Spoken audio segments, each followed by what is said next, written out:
Welcome, everybody. I'm Dan Beldowitz with Wake Up on Purpose. This is part of the On Purpose Secrets podcast, and this is Success Lessons from Oz. This is going to be a series that I do probably once a month around looking at a movie, the hero's journey, and life's lessons that we can pull from it. So super excited about this. Today, I'm here with Judy Cadillac, and Judy, take it away. Introduce yourself. Hi, Dan. Hi, everyone. I'm Judy Cadillac. I am a leadership and life coach. I come out of a 30 plus year marketing career, corporate marketing career, made a big transition several years ago. We'll talk more about it in here, but I kind of woke up, realized I needed to make a transition in my life. It involved coaching, it involved some psychedelics, and it landed me out of that corporate role into this coaching role. So that's me. Awesome. So Judy, this all came about because you actually posted on LinkedIn one quote about the ruby slippers. And I was like, you know what? I've been thinking about this success lessons from Oz and I haven't seen anybody do it. And maybe people are, I'm just not part of that group, but I couldn't avoid that quote and saying, hey, let's hop on a call and do something together. So thank you so much for jumping on this ride with me. This is going to be kind of cool. No expectations on this on timing wise. If we go, we're going to go until we can't talk anymore. Is it an hour and a half? Don't know. Could it be 45 minutes? Totally. So let's start from there. All right. So jumping into this, right? Success lessons from Oz. It was written in 1939. So rich history. And it is one of the only movies that's really played every single year, really since then.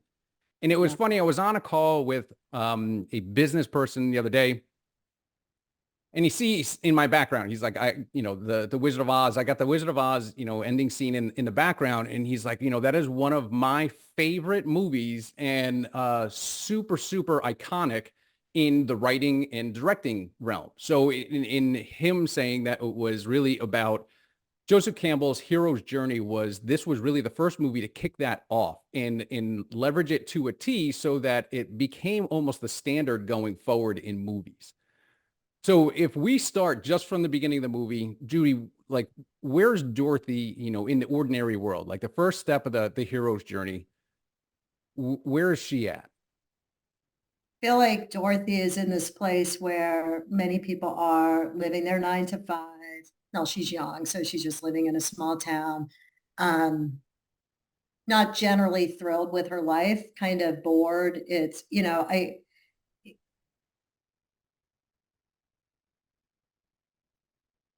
black and white dull life, though the whole movie in the beginning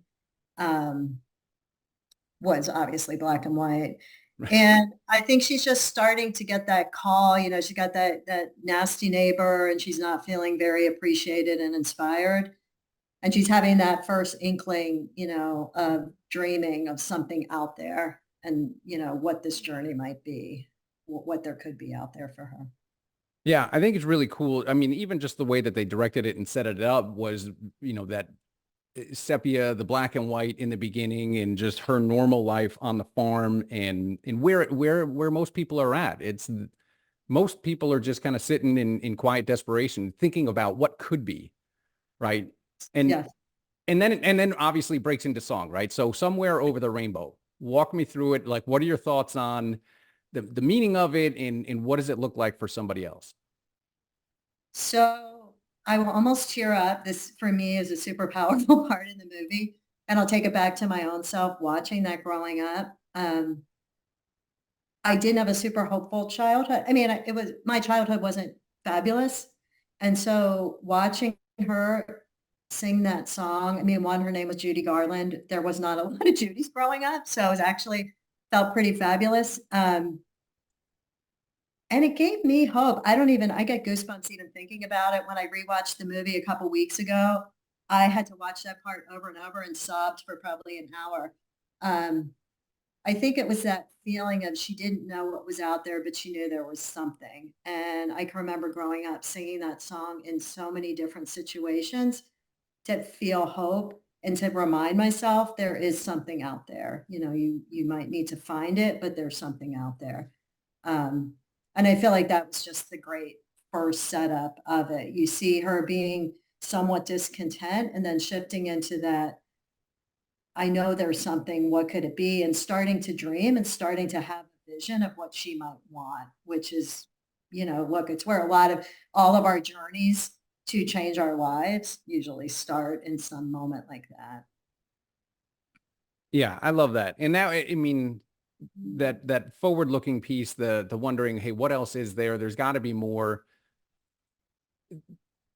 The setup is hard, right? Because like she's got these dreams and going out there, and then all of a sudden it's like, hey, somebody's coming to take your dog. And right, and then all of a sudden it's like reality sets in, right? All of a sudden you get, punched in the mouth, and it's like, hey, come back down, get your head out of the clouds. Yeah. So what are your thoughts around you know, Myra Gulch in kind of like what that setup is in I guess it's really the problems that she runs into after being in Dreamy World.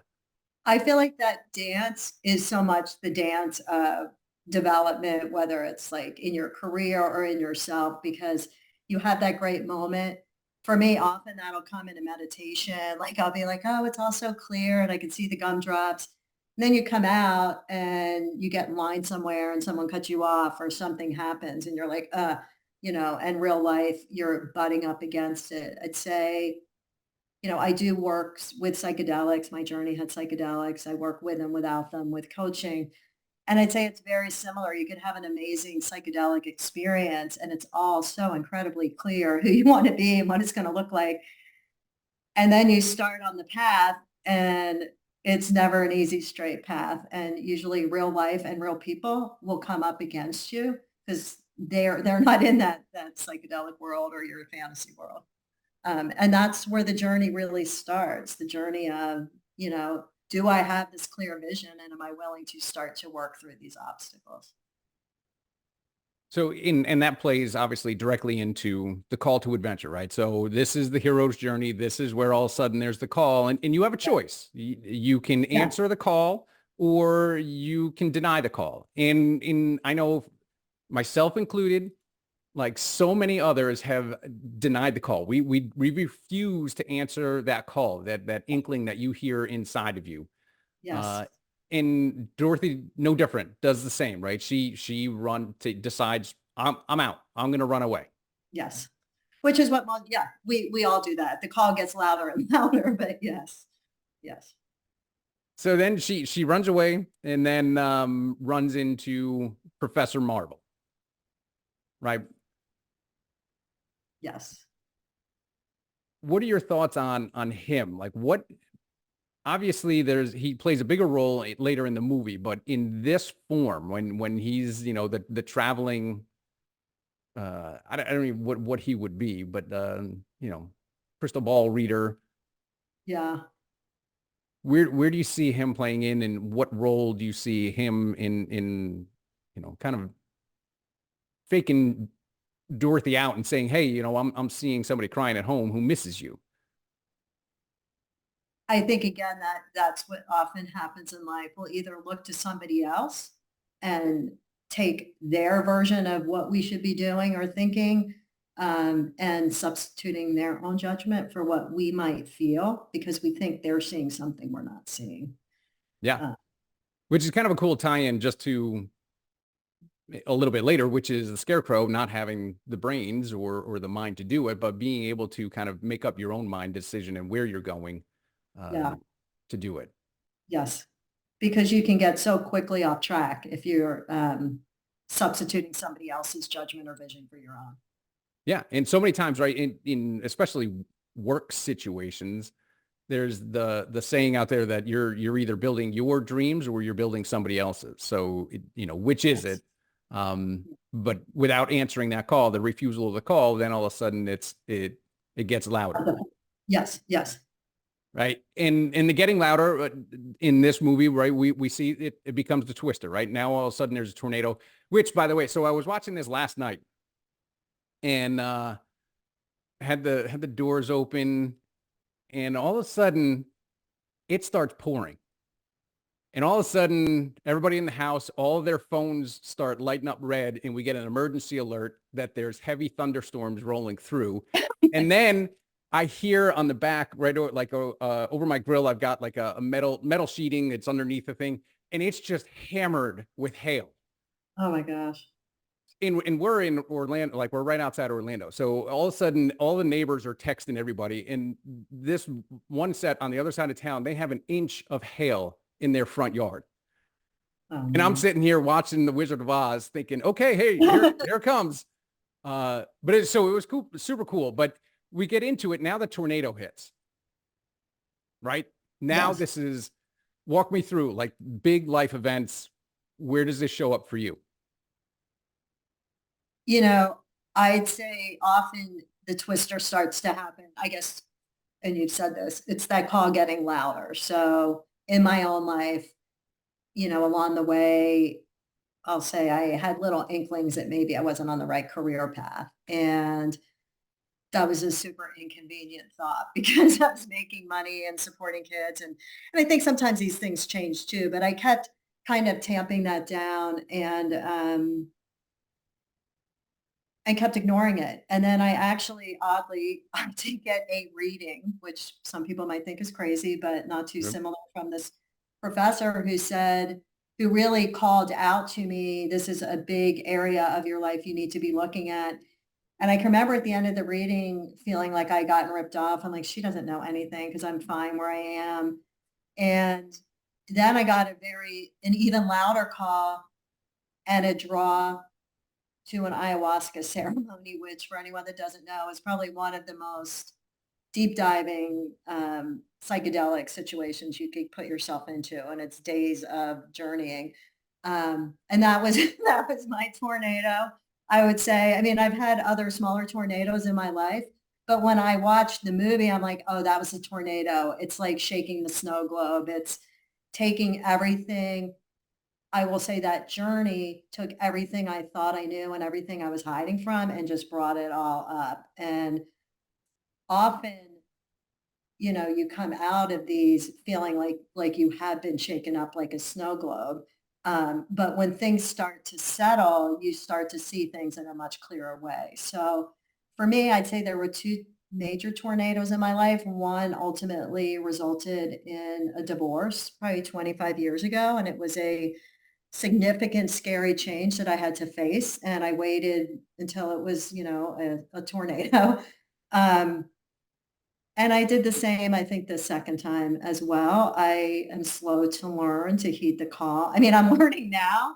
Um, but I think it's a big call to people that are disconnected maybe from their emotions and their feelings and the things they're thinking. And a lot of times that tornado stirs everything up and you can't help but see what maybe you were choosing to not see. So similar to Dorothy, the tornado happened and she landed where she had to land. It wasn't quite as smooth as if she had walked there on her own, but she got there. Right. It's so, and I too, you're not alone in the not hearing the call or not choosing to answer it. Very similar, same thing, right? Whether it was, and similar to you, it was on the marketing side. It was, I actually was at IPEC, and it did not work out for me after 4 or 5 years, and I should have answered the call then. It would have been in a completely different spot, only for it to come back and bang even louder, the next time. So it definitely is interesting to hear that call, and that was actually part of it was just in writing my book, in trying to get that out there. It was like, hey, I really need to do this because it's what's inside of me. I can't let that part go anymore. Right. It's as hard as it is. It's super freeing. Like, I mean, I don't know how it felt for you once you get past that and you get the clarity and all of a sudden it's like the clouds open up, the sun starts shining, and all of a sudden it's like, oh, I can breathe. I can do this. I can, like, it's not as bad as I may have thought it. It's incredibly freeing. And every time I've looked back and been like, why did I wait and torture myself as long as I did? Um, you get there when you get there, but yes, it's incredibly freeing. And yeah, because it's all in your head, all the reasons why you think you shouldn't do the thing that you know you should be doing. Yeah. Okay. So Dorothy goes up, Twister takes her up, and then drops her down in Munchkin Land and crushes one of the Wicked Witches. Yeah. Talk to me. Do you see anything significant or symbolic in that, in either the house crushing her or where Dorothy landed? Like, walk me through kind of like Munchkinville and what you're seeing there. My first thought is I believe we land exactly where we're meant to land.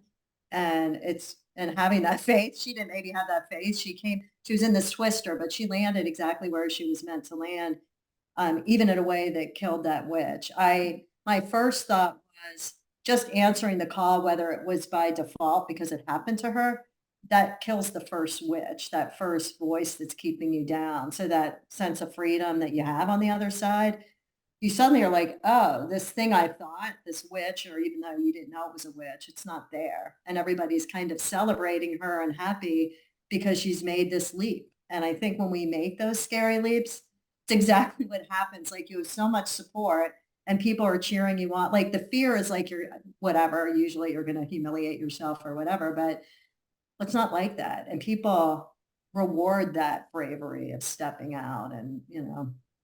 Well, I And I think think that's everybody, yeah, there's so many other people there that are living the same quiet desperation of wanting to do it, that right. all of a sudden it's like when they see it, it's like, yeah, awesome, good for you. Yeah. Yeah. And it was a celebration. I mean, it just felt like yeah, she landed in just a great place. And I feel like that's a big lesson right there. You're so worried to make a change, but we all land exactly where we're meant to, and we're always better. And then enter the mentor, right? Now Yeah. all of a sudden Glinda shows up um, and completely transforms what Dorothy was thinking was a witch. So walk me through it. Like, what are you thinking with the good witch? I think we sometimes have judgments about people and what they can do for us and how we should feel about them. I think a lot of it comes from things you don't even really think about because you grow up with it and it's just certain ideas. And I feel like it was her first moment to see, oh, someone I might have been afraid of, or, and look, this was written in the 30s at a time when things were probably more segregated. I mean, I think there was a part of we label people and are afraid of what we think that means, and people are just people. Right. You never know who your mentor is going to be. Somebody's going to teach you a lesson in some way and they help guide you. Well, now, did you find any mentors along the way that really helped you? Interestingly, well, Debbie, who we both know, was an IPEC coach. I did have my big psychedelic experience, still came back to the job, was like, I mean, 5 seconds from just a big explosion, like a tornado. I mean, I just came out of there like a rocket ship. But oddly, even with all that knowledge, for me, I am a dip a toe on my toe in the water person, and making that jump, like, look, leaving a big career at the point in my life on paper seemed really stupid. And, I'd lived a lot of my life in my head and making on paper decisions. And so I had this just thing inside of me that had to come out, and this part of my head that kept saying. And so anyway, to answer your question, Debbie as a mentor, I don't know if I would call her a mentor. I would call her a coach who saved me because I just couldn't get out of my own way. And she challenged me through her, Debbie, through her questions, that the answers that came out of my mouth, I just couldn't deny them and I couldn't say anything else. And then because I said it out loud to her, I had to do it. It kept me for a month. I'm like, I can't have just said that and now back down. And I wanted to because it was so incredibly scary. So I'd say she was a mentor. I oddly recently, and I don't mentor, maybe not exactly the word, but to your point, the people that have helped me along the way that I've learned the most from are not the people I would have thought. And I'm very into yoga, but I've been a yoga instructor who, as just a mentor in life, I've gotten so much from this past year.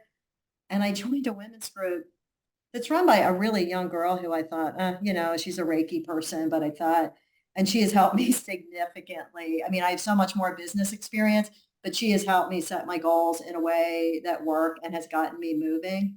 Um, and I'd say everybody, even in my class, I feel like everybody's a mentor. We learn from everybody, but yes, Yep. along the way, the people I have connected with that have helped me are not the people I would have necessarily thought 3 years ago. Yeah. Yeah, I definitely think taking that attitude of, hey, everybody is our teacher and a student. Like we can learn something from everyone and we can help them with something. I think Yes. that is massive. And I think the judgment around, well, hey, maybe they're younger than me, maybe I'm senior to them or have more life experience. I think that comes out everywhere. In you're not the only one. I'm not the only one. We all unfortunately do it. But it's really the shift in mindset that changes that up. Yeah. Yeah. So yeah, mindset then moving forward in time in the movie, then it's follow the yellow brick road. They go through all of that in say, hey, this is where you're going to go, and they cast the vision of getting to Oz to go see the wizard. And it's simple. Follow the path, right? Follow the yellow brick road. I'm always curious what happened if they followed the red one. Where does that go? Does it give you something different? But sticking to the yellow brick road, any significance on whether it's color or like following the path? What are your thoughts? I mean, it was obviously gold, Yeah, like a path paved with gold. I'll be honest, I struggle with this. I know and it's just what you said. I feel like I'm someone that always takes a different path.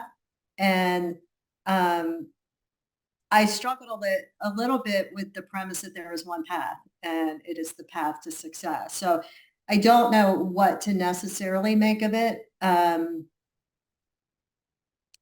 Unless it was just that was her path for her journey. And maybe it wasn't necessarily everybody's path, but the path that she had to take to get where she went. And I could make peace with it that way.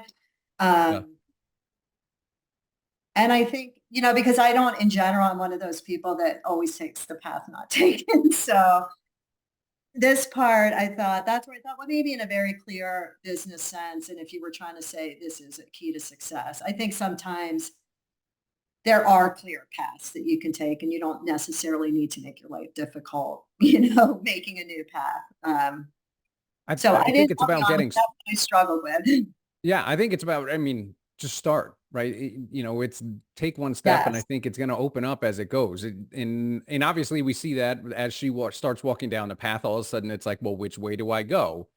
And that's where she runs into the Scarecrow, right? And the Scarecrow basically says, hey, well, you can go left, you can go right, or you can go both ways. Uh, Yeah, I think you're exactly right. Actually, now that I hear you say that, yeah, I think the point is you're at the path, start taking steps. Yes. And it now, will open up and you'll figure it out as you go. Yes. just start, just getting going. I think that's the biggest piece, and I think that's what holds so many people back is they don't start. They try and think it all the way through and think of, well, what do I do here? What do I do there? Rather than just getting on their way and you'll figure it out along the way. But that's kind of the coolest part is who you meet along the way, right? So there's, trials and tribulations. There's going to be enemies, tests, and allies that come up. And that's basic, that's just from the hero's journey, right? So now that you've taken that first step, you cross the threshold into the unknown, right? Now you're leaving the known world behind and you start that next step. In now she meets her first ally. So talk to me about the Scarecrow. Like, what's he mean to you, and where have you seen him? I mean, obviously, Scarecrow, he he just didn't have any confidence in his own intelligence, which obviously didn't mean that he wasn't smart. I think a lot of people that maybe, and I would say I was probably that person early in my career. I didn't have the same maybe educational background and the same professional background as other people or my peers. And so I took that to mean I was not as good at them as them, when actually ultimately my results really were. But I think I felt like I needed something external to validate who I was in my education. And it seems to me like it was just really his limiting belief, because at the end of the day, throughout the movie, he actually made a lot of really smart decisions, and he was really kind of more what I would consider street smart and more life smart than book smart. But he obviously felt he was holding himself back because he didn't have what he thought would make him smart. And I think we see that a lot in a ton of different people, whether it's the degree they hold or the experiences that they had, the companies that they've worked for. They build up everybody else in what they've achieved and discount everything that they already have. Yeah. I mean, I do that, going through this coaching journey. I mean, yes, it's everybody's, and it's a lot of people's limiting belief is that they're just not smart. I don't know where that comes from, but there are a lot of people that holds them back from doing things. That's a very valid, I mean, it is where a lot of people land. Yes. Yeah. Um, and it's all not true. It's all in our heads and we're making it all up. And other people aren't thinking it. It's only us. Well, that's one thing I'm constantly reminded of, and I try and keep up on, is really saying, hey, when you're worried about somebody else, it's unlikely that they're that concerned about you. They've got their own problems and their own stuff in their minds that they're more Right. concerned about than what you said or didn't say or the text you sent or whatever it is. Exactly. Exactly. And they're probably looking at something you do and thinking that you're better at it than they are. I mean, that's our human condition. So yeah, Yeah. it's ways we torture ourselves and hold ourselves back. Yes.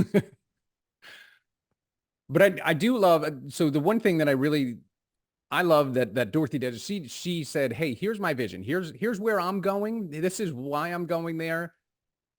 Maybe it'll help you out." It wasn't like, "Hey, I'm going to go do this," trying to sell anybody on her idea and why she's going there. It was just cast the vision and say, "You might want to do this too."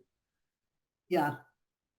Yeah. I'd say certainly on this entrepreneurial journey I'm on now, I find that happens a lot. I mean, I find that happening a lot on my journey where I'm meeting different people in different places that our ultimate end goal might not be the same, but we might have a midterm goal where we can help each other. Yeah. And then I have found that I partnered with several different people with much different backgrounds than mine that complement mine and make me feel, that really round both of us out. So, and that's a little new to me. I wouldn't say that in corporate America, it was really like that you, you know, I mean, in theory, kind of you do, but people aren't like, hey, let me come up alongside. Let me make you better. Sometimes maybe on a team, but I have found on this journey, it's been a very unique situation for me, and I'm loving it. It feels so much more supportive and people really wanting each individual to be successful and doing what they can to help. Yeah, I think that's the coolest piece. And I've found the same, especially on the coaching side, but and never found it in corporate. There wasn't anybody that was like, "Hey, this is where I'm going. If you want to go, let's hitch on, let's ride together while we can and make it work while we can and just keep going just because it's funner along the way, Right, with somebody." right, right. Yeah, so I definitely think it's a huge it's a huge key to success even in life. I mean, even if this didn't involve my business, as I've moved a lot of times and, having people that can help you when you're moving to learn an area or, yeah. So I think yes, it's being able to leverage people along the way. And I think being open and confident enough that you can accept that help and not feel like you're in competition with others. And I think that is like the refreshing piece being out of maybe that more corporate environment. Yeah, definitely the win-win piece. It was interesting. The other day I heard it said that don't they positioned it as, "Hey, remember the feeling when you helped somebody, how good it felt just to help them because you could in that's all there was to it. There was nothing else behind it." They said, "Don't deny somebody that by not letting them help you." Right. And it's interesting because for most of my career, loved to help people. I will say it was the most rewarding part of my career. and helping people be successful. But I was never one to accept help or even ask for it. Um, and in this journey, this last year or two, I would have not made it without it. I had to get to the end of myself and be like, I actually need help. There's a whole lot of stuff I don't know how to do. And even if it's just the support of other entrepreneurs. And so I learned that lesson to your point. And I've had people say that to me, like, when you don't let people help you, you're robbing them of an experience. Yeah. And yes, I have certainly personally learned that lesson more recently. Which is I love it. I think to me it always refreshes me as again I watch this movie every year at least a few times. In her journey to pick up these allies and friends along the way is massive, and it always reminds me of that. Yeah. So, and I thought it was cool because okay, so now she's all happy. She's on the next phase of this with the Scarecrow, and instantly they run into the trees that they want to get apples from, and then all of a sudden it seems like it's just another problem that comes up. Yeah, and I think I mean, look, throughout this, that's what happens. These challenges are challenges unless they look at them and find like, how can I turn this into an opportunity? Which for you graduating IPEC, I mean, that level 5, energy to me is so key, certainly in business and in life. I am a level 5 person. Yeah. So it's just always, I think yes. I mean, I think it's a very basic lesson and it's just resilience and how do you, Hey, anytime something good happens, that you're going to be reminded right away that, hey, there is the opposite side of this. right. But Scarecrow turns it right around and he's like, hey, let's get some apples, and, makes the face at them. They throw the apples, all of a sudden turns it into an opportunity. So Yeah. Yeah. there is always that, hey, how do you turn any challenge or obstacle that you have into an opportunity to grow, and you keep moving forward. And then they run Right. into Tin Man. Yes. So talk me through like Tin Man, like what is he missing, and how does it relate? Well, Tim Man obviously thinks he's missing a heart, and if you think about it as like even just when you think about that the brain came first, especially in business, you feel like you need to have the smart. Um, the next thing with the Tin Man is more of a heart, and when I think about that, I think about empathy and compassion and how important that is. Um, ambition and determination, obviously really important, but it's that empathy and the human connections and the ability to understand people that's really going to help you. Um, and while he didn't actually have the heart, he did care. He did demonstrate um, empathy. Yeah. And I mean, he's always the first one to care about what's going on Right. in Dorothy and where she is. So here he was feeling like he was missing this really important thing, but he had it. I mean, just like the lion. Yeah. So, and that was one thing I always thought was cool, was really the affirmations that they start doing to all of a sudden manifest a lion or, a problem in their life. Right. So now they're skipping along. They got Tin Man, Dorothy, and the Scarecrow. They start skipping along and they start talking about lions, tigers, and bears. Right. And it's almost like they manifest this directly into their life. And it's like looking at any other problem in your life and constantly putting more energy and thought into it. And all of a sudden, boom, there it is. Lion pops out of nowhere. Yeah, that's actually, I really hadn't thought of that, but that's actually very true and very much what happens in real life too. I mean, what you fear most is what you manifest. So if you're constantly thinking about, oh, what's the next thing that's going to come up, it will be that next thing. Um, I kind of look, I relate to the lion the most, he's looking for courage. And what I love about the lion is, um, I think he and many people think courage means you're just never afraid. And I think the acceptance of you're going to be afraid. And most people that are going to do big things are going to be afraid. And it's acting in the face of that fear that really is courage, not the absence of fear. Um, and he was brave. I mean, he did show courage. He just had fear. And I think he didn't understand. I think he thought that was a weakness when actually in a whole lot of ways, it's really a strength. Yeah. I think, if you're not fearful, then then you're not paying attention almost. Exactly. Exactly. And it's But you're vulnerable. I mean, if you're afraid, then you're somewhat vulnerable. And some of that fear is not warranted necessarily. And but it is that action of I'm terrified and I'm still going to take that next step. I mean, that's what courage really is. it's interesting. That just came up for me was um, the right finds a scarecrow first, heart second, Tin Man with the heart, encourage being the action, just that it following the route of thought, feeling, and action, which Right. I honestly, that just occurred to me. And I was just like, oh, no kidding. That's really cool. Yeah. And how that plays out. It's really cool. And I've done some reading into even the author because I thought, what was his background? Like, but it didn't come up. I mean, they said I didn't find anything that said he was a therapist or something like that, where it was so embedded in there. But yes, I thought it was interesting too. And yeah, so for those that haven't gone through coaching or anything else, right?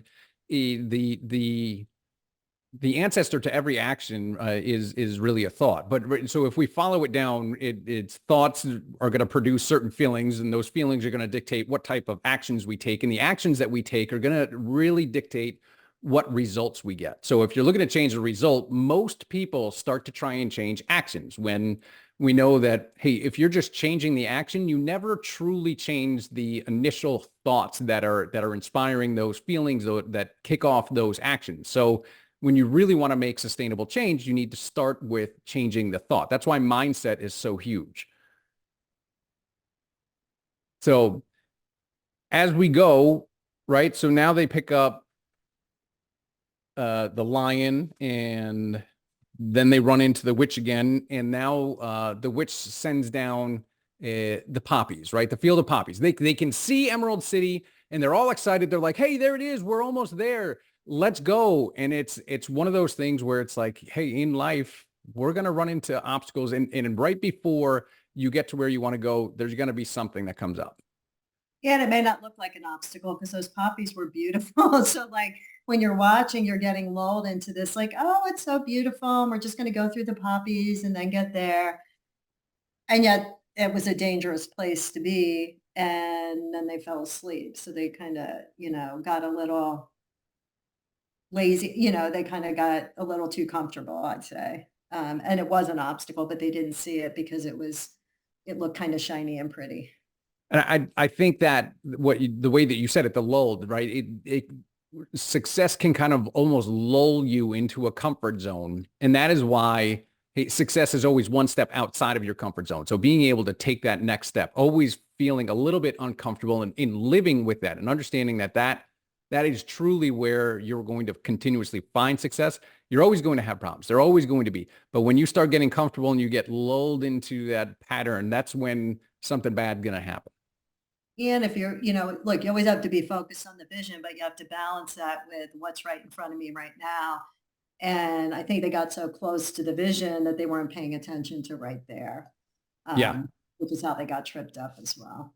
Which I love. I've always loved the analogy. And typically I have something behind me that represents it, but like one eye in a telescope, the other eye in a microscope to keep looking forward. But hey, what's right in front of you right now, like the little details that we got to pay attention to. Right. So, okay. Then they get through the field of poppies, Glinda send down some snow, wakes them up again. They re-oil the Tin Man. You're fired up. You're ready to go again. Recommit, and let's continue down the path to Emerald City. They get to the city, and of course, right, ring the bell, and they get answered with no, right? You got to knock first. Yeah. So there's always those little problems. Like walk me through now, like these scenes where they're at the city and they're starting to talk about talking to Oz and who they are. Well, it feels like to your point. So they finally get there and they're like, all right, we're there. And they don't know what to expect. I'm sure they're picturing what they think the wizard should be because they're imagining this magical person. you know, how often when you get there that you think like, oh, the doors are going to open and everything's going to be wonderful now. But even once you get to the destination, it's not always exactly what you're thinking. Um, so the bells have a order, they're knocking, they're trying to get in. I mean, eventually um,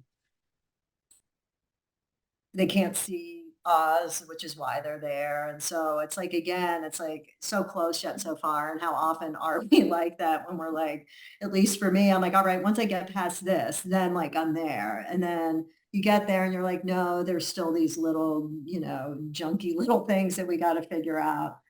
Um, and that was kind of my take on that. Yeah. Which again, to your point, this is what constantly happens, right? You think you're almost there, and all of a sudden it's like, hey, there's more to go.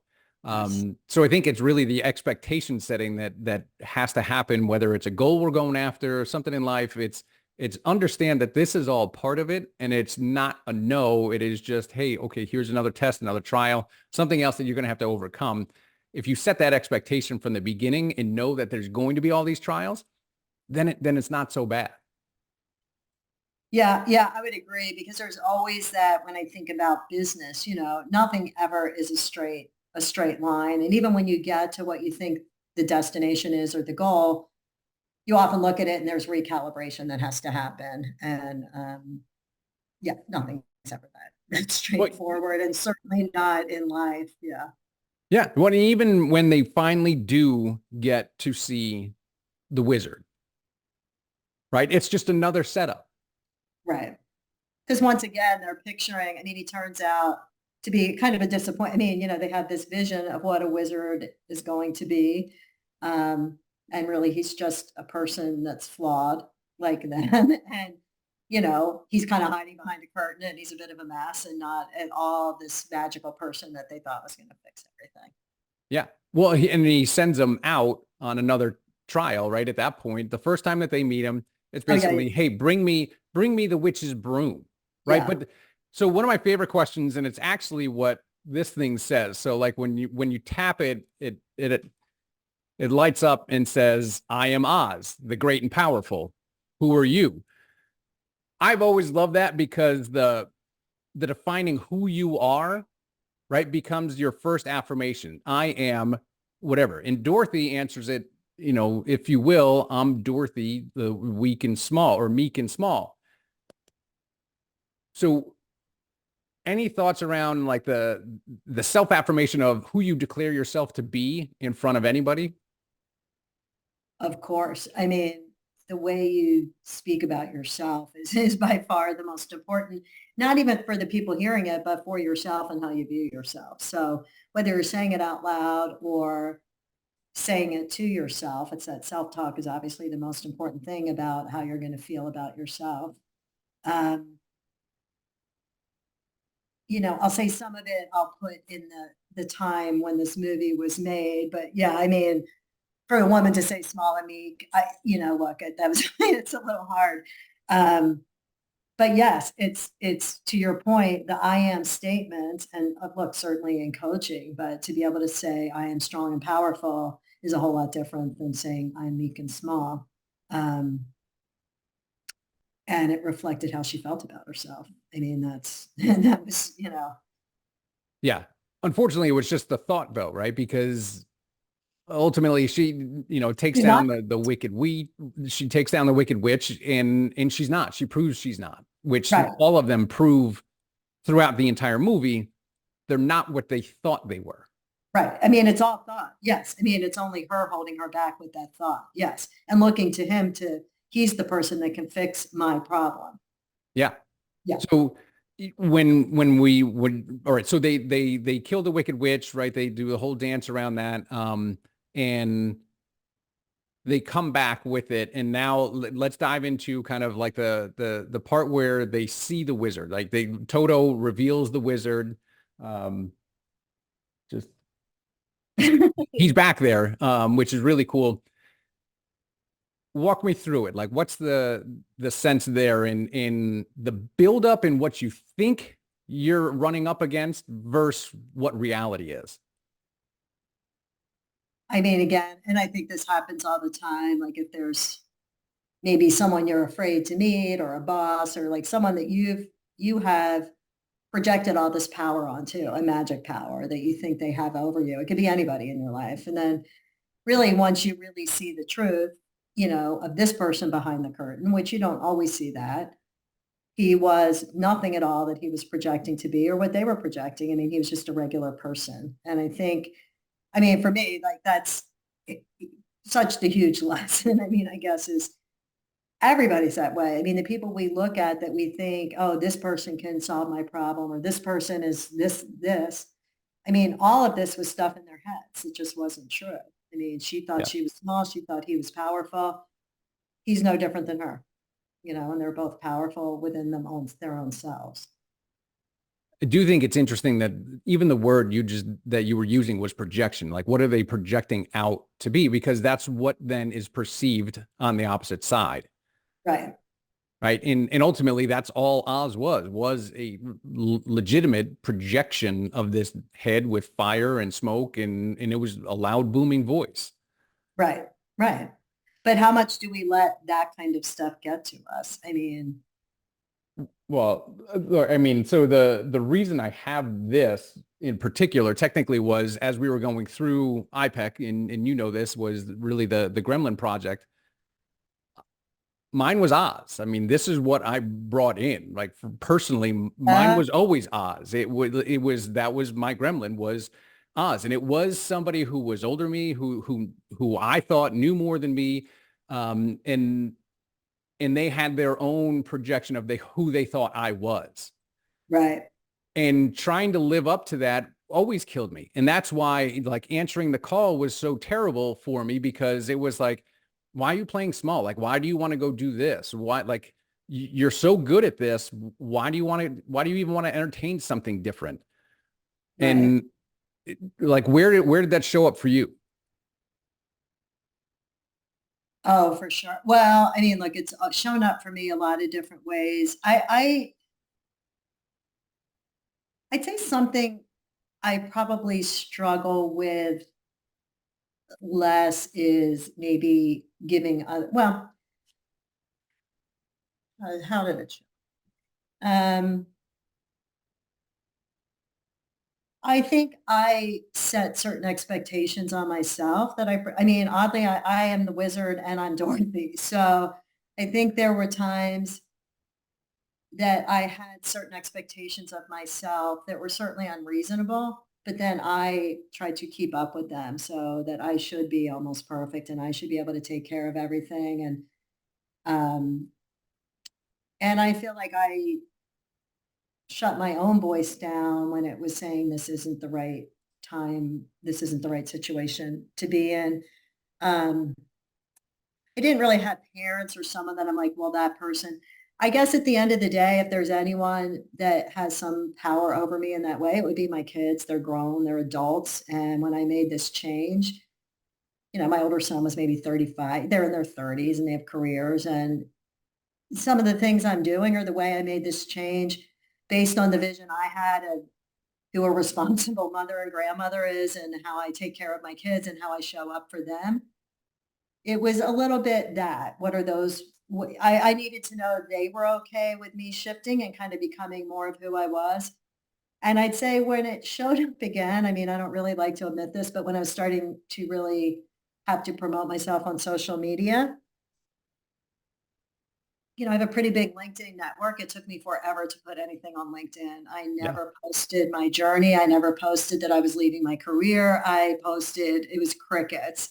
And you saw one of my first posts, and it took a lot of, I was shocked at how hard it was for me to start posting on social media. Um, on Facebook and Instagram, I created a different name, and that made, I was very free in that space. But I have found once I made that jump, I was free. It took me a week or two of like, oh God, what's everybody thinking? And then I was over it. And I was surprised that that showed up for me, I'll be honest, because I don't tend to let other people's opinions drive me. But on this journey, realized I hold myself to a standard that just was not almost like a wizard would, just like you said, somewhat, you were living up to something else. I was holding that image, and when I let it go, but I did realize it was also steeped in 35 years of a career and what was expected of me. And in a career where I did what was expected more so, I wasn't free necessarily. So Yep. um, I think that's how it showed up, because suddenly everything that made me who I was basically walking away from, but still standing out there as me. And that's kind of scary. I think that's a huge step. So one, awesome job for taking it. And I think it's super cool that I kind of caught you at the right time on that. It was just what you Yeah. posted resonated super deep. And I think we all do it, right? There's so many of us that sit there and say, well, if I don't do this, if I'm not who I am at work, well, who am I? Like when you stop doing what it is that you do, Yeah. who's left? And that's why I always felt like people who retire, the statistic of 3 years after you retire, then you die, which is a scary thought. But when you tie so much of your identity to what it is that you do, and you truly haven't built like the values based, like who in really doing the deep work on who are you to answer the who are you question. Yeah. I think it's so hard. Actually, one of the coolest, most simplest, most powerful literally analogy or what was actually Bruce Schneider when I remember sitting with him one day and he was like, I called his voicemail and he's like, yeah, my voicemail is set up for you to answer two of life's most important questions. Who are you and what do you want? And I was like, that's actually really good. So it was super cool to just think about that. But like most people never sit down to really decide who are they. They let life or work or something else decide who they are and kind of steer them into what they think they want. Exactly. Well, and I at times was asked that question. And, I think like everybody, there was a time that like I was raising kids and so my values were a certain way, and that's okay. But um, I was asked that question and couldn't even answer it. I got into a point in my life where people were like, well, what do you enjoy? And what are you passionate about? And like, I couldn't answer anything other than this is what I do for my work, because I was working all the time. Um, and it was this last couple of years. I mean, to sit in these coaching classes and have to answer those questions. And I'm like, I literally, nothing's coming up, you Yeah. know, that's a scary place. I think that's, why I'm so passionate about what I do and why I want to help people, because you shouldn't be in your 50s and you can't even answer that question. Who are you? I mean, that used to send me into an existential crisis, that question. So, um, Well, it's hard when you don't actually think about it. And then especially you might think about it and stay in your head, but never get it out. Like if you don't say it to anybody else, it's right. never, if you don't speak it into the universe, it never comes alive. Right. And sometimes you kind of know, like there were times I knew, and then I was like, well, I can't be that because that wouldn't fit all this stuff and everything will implode. So like it's bad timing, to be myself. Yes. So that's the most empowering part of this whole movie and journey, I think, is like it's all in her, and it's as she chooses along the way to either answer a call or not, which is what we all do every day. Yeah. Um, And by the end, I think it was always super cool. And I've always wanted to walk people through kind of like that ending scene where, if they were to, close their eyes and imagine that they were standing there in front of the wizard and they were acting as each one of the characters. And as they were getting the diploma or the heart or courage, the medal of courage. What if the wizard was handing it to you on something that you had a dream of, right? So whatever call it is that you have, if you were to actually walk somebody through and say, hey, put yourself in that place, like you have all the wisdom, right? You've always had it.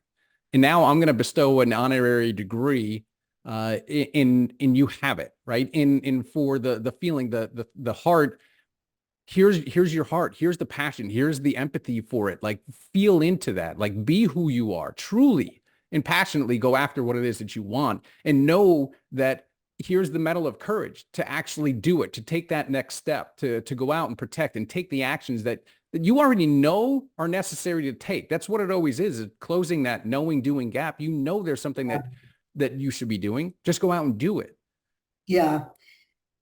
Yeah, I agree. I think as you were talking, what came up for me with that and ways you can do that for yourself, or the ways I have, I'd say I'm on the journey, is for people that meditate, often you can hit your desired dream state in a meditation and you're feeling it in your body. And when you feel it in your body thinks it's real. And when you can start to access that feeling in meditation, you can carry it through. And outside of meditation, I would say for me, a big part of healing on this journey was with a psilocybin journey. And I was really struggling getting from head to heart. And this journey was a very somatic journey where I was very much could feel the love in my body. I mean, it's, a lot to get into, but it created a feeling that once I came out of it, I could access it again. And once I could really feel it, it did start to change my being in a way. And I think there's a lot to this. It's like, yes, it's done simplistically here, and we go through certain exercises in coaching where we can deal with gremlins, but it takes some deep work personally too to get to access that. But when you can, it's just so incredibly freeing. And the other thought that came up for me as you were talking is I think about the two kind of major times in my life I've had to just finally take that step for change in all of its messy inconvenience. And the funny, not funny, but the moments of, I guess, realization after both times is almost exactly the same. I felt like I was coming out of a cage, one that I had put myself in. And my very first feeling was the door was never shut. It was always open. And I was just looking at it, not walking out. And when you do, you're like, why did I sit there all this time? But I feel like that's what happens to a lot of people. You get stuck in the cage and you feel like you don't have a choice and you can't get out, but the door's wide open, just take a step. You just got to walk right through it. Yeah. But But it can feel so powerful and real that in the moment of making that jump, it can feel like you can't.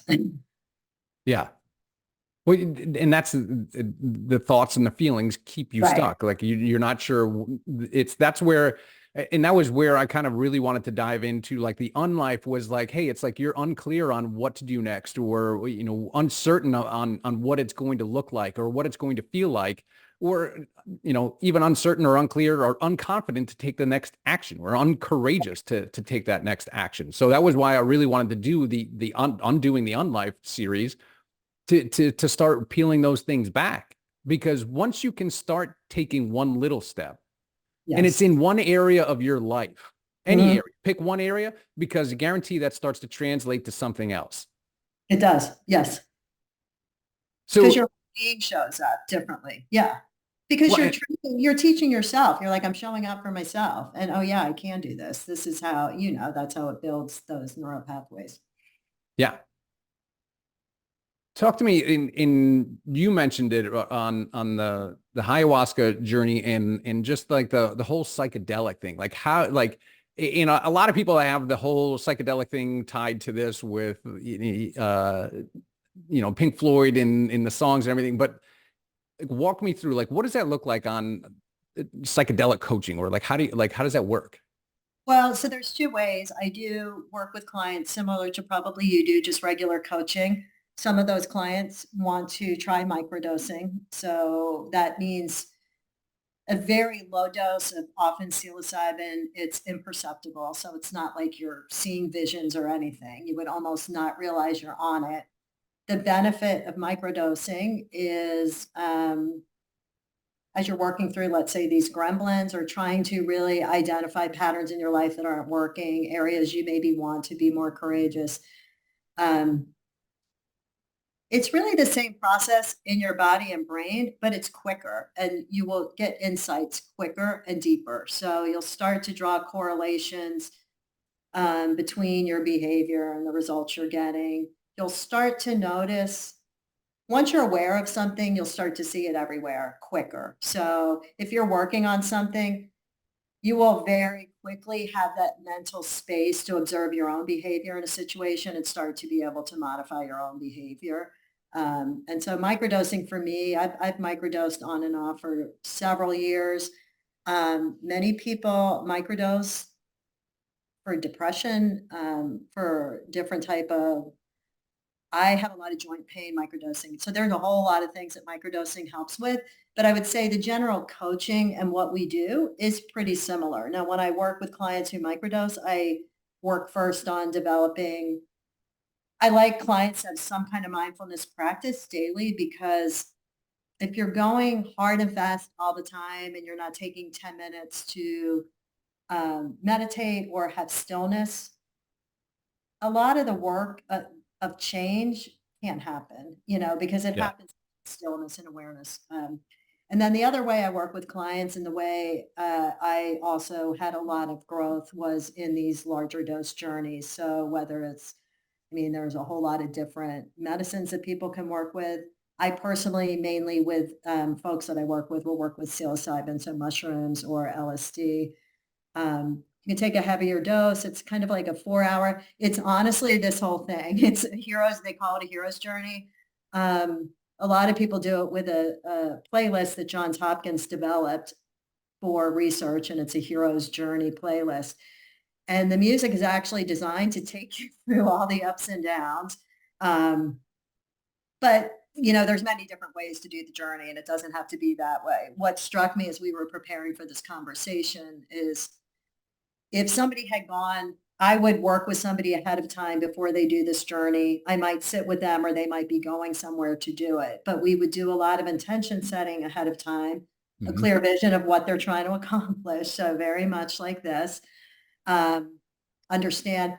And then they would then go into the journey, understanding that everything they prepared for and set intention for might not happen because there might be a You never different know. way this journey goes. And so that tornado for me is like, this is when you first start getting into the trip and you're not sure where it's going to go. And then you settle into this nice, you land in the Wizard of Oz. There's a lot of really great stuff. There's times, and everybody's journey is different. And then the integration work, which I'm super, super passionate about, um, is really, again, coaching. So this conversation we had, talking about this movie and what it meant, if that had been your trip, we'd be having that conversation. You'd be saying, this came up. And I say, well, what do we think that represents? Oh, I think for me, it means I need to realize that. And so all of these things we're seeing as if it's a movie and talking about it, you're kind of working through that That journey. And journey. then we're saying, back to your original intention and what you're working on. So how do we take these learnings, and what are the things we'll do over the next, 5 sessions, 4 sessions, to start to integrate these learnings so you really are making lasting change in your life the way you want to. Um, so again, not that much different from coaching again. I'm passionate about it because a lot of people, and I'd say even myself, I went on this ayahuasca journey. I came back, my entire world was upside down. And I felt like I was making sense of it and making decisions, but I could have done it probably a little more gracefully, with some integration. And I think a lot of times people have the experience. It's like, oh, when I saw this and I saw that. But if you're not really drilling in and then integrating the learnings, it's fine in its experience, and it really does still help you, but you can get a lot of lasting change if you use the discipline of integration. And I just feel really strongly about that, because you never know what you'll see and how to make sense of it, and it just helps people. And eventually, people who do this enough on their own don't need that, but for people just jumping into it, it makes the entire thing more impactful. So I have like a group program that works with microdosing, and then people have community, which we find when you're working with psychedelics, or even anybody working through anything, that group support is helpful. So Yeah. I do it one-on-one or with groups. And that's kind of how it works. And that's how it worked with me. I did some big journeys and I did microdosing along the way. Um, the psilocybin, if you're digging into a lot of emotions and getting to those core issues, is just really helps open people up. I found with clients who are very stuck in their head, me being one of them, it eventually helps to get through to the emotions that are buried really far down for a lot of people. So yeah, it almost speeds that up rather than It going through speeds sessions and sessions trying to get somebody to pull it out or dig at it a different way. This really helps bring that out for them. It brings a lot out, and in a lot of the larger journeys, there's healings that happen within the journey, so it brings it out and heals. Like, I mean, there's a lot of people, the ayahuasca that I came out of, I don't think anyone that went in there as a smoker ever smoked again. A lot of people never drank again. So there's a lot of like healing that happens. It's hard to know. Everybody's different. Yeah.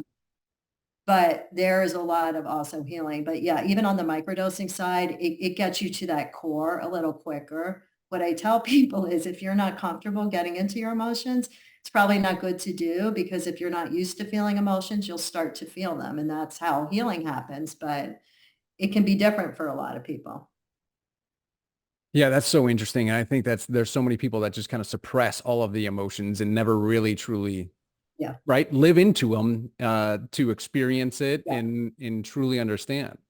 It's like riding a bike. I mean, I'm learning now how to do it and it feels so much better. And the beauty of living that way is you really get your core intuition back and you can start to make decisions for yourself that are aligned with yourself in a way that doesn't feel very difficult, because you're open back up and you're a whole Well, yeah, person. right. You're aligned with your core who, like, Yes. your values and your vision of who you are. And when you can align the emotions to that, I mean, it just Right. resonates. I've always pictured us as like inner being, like stick figure, and then like an outer being, like a shell kind of around us.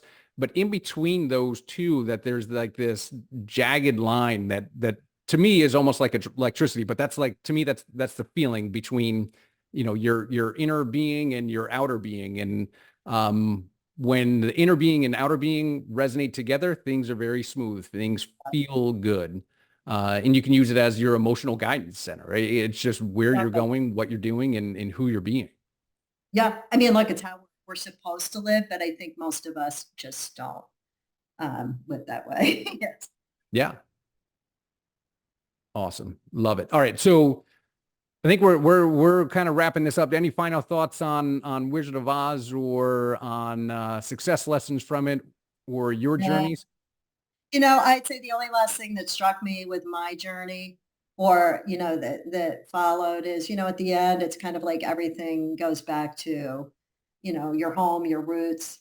Um, and, for me, as I was on this journey this last couple of years and really got kind of lost and disconnected and I was not living somewhere I wanted to live. And I eventually moved to New York City, which is originally where I'm from. And the being home where I'm from and feeling connecting back to my roots is where everything started to fall back into place. And I wouldn't have thought that was necessary for me, but it was where I finally found my core. I found my strength. I'm actually going to be leaving again soon, but I feel like this was where I had to be for that final part of that transition and transformation that I made. And so when I was rereading it, rewatching it, and I thought, it's true. And I'm not someone that really wanted to return to home necessarily. And I don't think for everyone it's your home and your family, but it was home to me and it brought me back to myself. And Yeah. it was really very empowering. And I felt like it was just exactly like the movie,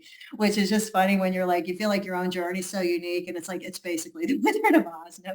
We're all going through the same journeys. There's nothing unique, which is comforting. I mean, And again, I think that's why they replay it year after year. I yeah. mean, it follows it to the T. And I've always loved and honestly, what you just said was really like the hero's two journeys, right? There's the external journey that they're going on, and that's everything that's happening, but it's also what's happening on the inside that's transforming. And that's truly the biggest transformation. Right. right? In becoming who it is that you wanted to become all along. Yeah. Yeah. Yeah. I mean, it is. It's just like that. Yes. So cool. All right. All right. So for those who don't know, Judy, how can people get in touch with you? Where can they find your work or? So my website is judycadillac.com. So JudyKadylak.com. Judy at judycadillac.com or on LinkedIn. Awesome. Yeah. All right. Well, I want to thank everybody for joining us today. We'll be sending out the replay of this. We'll also be posting on LinkedIn and getting this out there. I thought this was awesome. Judy, thank you so much for joining me. I'm Dan Beldowitz, and this is Undoing the Unlife on Purpose Secrets. Thanks all.